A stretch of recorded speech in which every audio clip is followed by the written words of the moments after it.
चूहा और मैं, व्यंग हरिशंकर परसाई। चाहता तो लेख का शीर्षक मैं और चूहा रख सकता था, पर मेरा अहंकार इस चूहे ने नीचे कर दिया। जो मैं नहीं कर सकता वह मेरे घर का चूहा कर लेता है। जो इस देश का सामान्य आदमी नहीं कर पाता वह इस चूहे ने मेरे साथ करके बता दिया।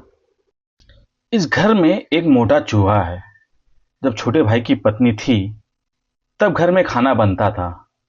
इस बीच पारिवारिक दुर्घटनाओं, बहनों की मृत्यु आदि के कारण हम लोग बाहर रहे।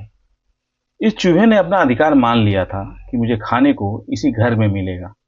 ऐसा अधिकार आदमी भी अभी तक नहीं मान पाया, चूहे ने मान लिया है। लगभग 45 दिन घर बंद रहा। मैं तब अकेला लौटा। घर खोला तो देखा कि चूहे ने काफी क्रॉकरी फर्श पर गिराकर फोड़ डाली है। वह खाने की तलाश में भड़बड़ाता होगा। क्रॉकरी और डिब्बों में खाना तलाशता होगा। उसे खाना नहीं मिलता होगा तो वह पड़ोस में कहीं कुछ खा लेता होगा और जीवित रहता होगा। पर घर उसने नहीं छोड़ा। उसने इस घर को अपना घर मान लिया था। जब मैं घर में घुसा, बिजली जलाई तो मैंने देखा कि वह खुशी से चहकता हुआ यहां से वहां दौड़ रहा है। वह शायद समझ गया कि अब इस घर में खाना बनेगा, डिब्बे खुलेंगे और उसकी खुराक उसे मिलेगी। दिन भर वह आनंद से सारे घर में घूमता रहा। मैं देख रहा था। उसके उल्लास से मुझे अच्छा ही लगा। पर घर में खाना बनना शुरू नहीं हुआ। मैं अकेला था।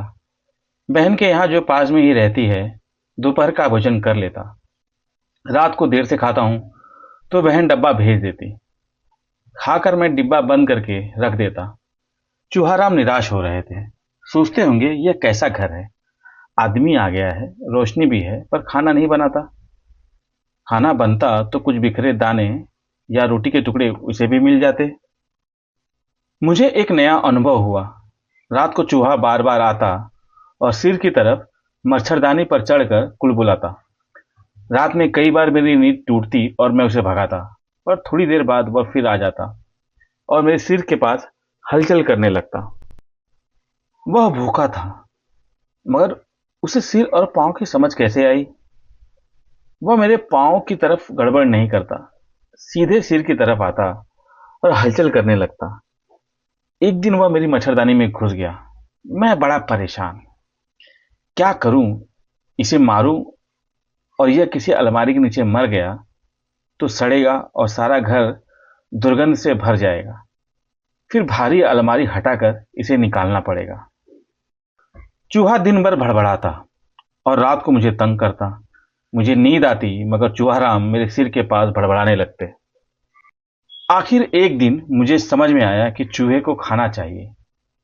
उसने इस घर को अपना घर मान लिया है।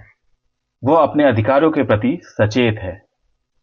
वह रात को मेरे सिरहाने आकर शायद यह कहता है, क्यों बे, तू आ गया है, भरपेट खा रहा है, मगर मैं भूखा मर रहा हूं।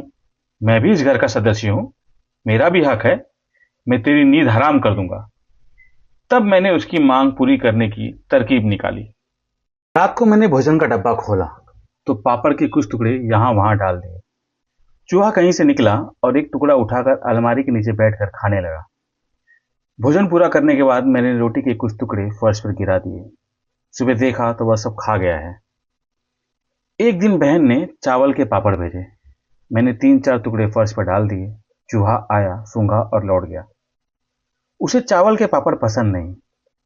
मैं चूहे की पसंद से चमत्कृत रह गया। मैंने रोटी के कुछ टुकड़े डाल दिए। वह एक के बाद एक टुकड़ा लेकर जाने लगा। अब यह रोजमर्रा का काम हो गया। मैं डब्बा खोलता तो चूहा बाहर निकलकर देखने लगता। मैं 1-2 टुकड़े डाल देता, वह उठाकर ले जाता, पर इतने से ही उसकी भूख शांत नहीं होती। मैं भोजन करके रोटी के टुकड़े फर्श पर डाल देता। वह रात को उन्हें खा लेता और सो जाता। इधर मैं चैन की नींद सोता। चूहा मेरे सिर के पास गड़बड़ नहीं करता। फिर कहीं से अपने एक भाई को ले आया। कहा होगा, चल रे मेरे साथ उस घर में। मैंने उस रोटी वाले को तंग करके डरा के खाना निकलवा लिया है। चल, दोनों खाएंगे। उसका बाप हमें खाने को देगा, वरना हम उसकी नींद हराम कर देंगे। हमारा हक है। अब दोनों चूहाराम मजे में खाना खा रहे हैं। मगर मैं सोचता हूं आदमी क्या चूहे से भी बदतर हो गया है। चूहा तो अपनी रोटी की हक के लिए मेरे सिर पर चढ़ जाता है, मेरी नींद हराम कर देता है।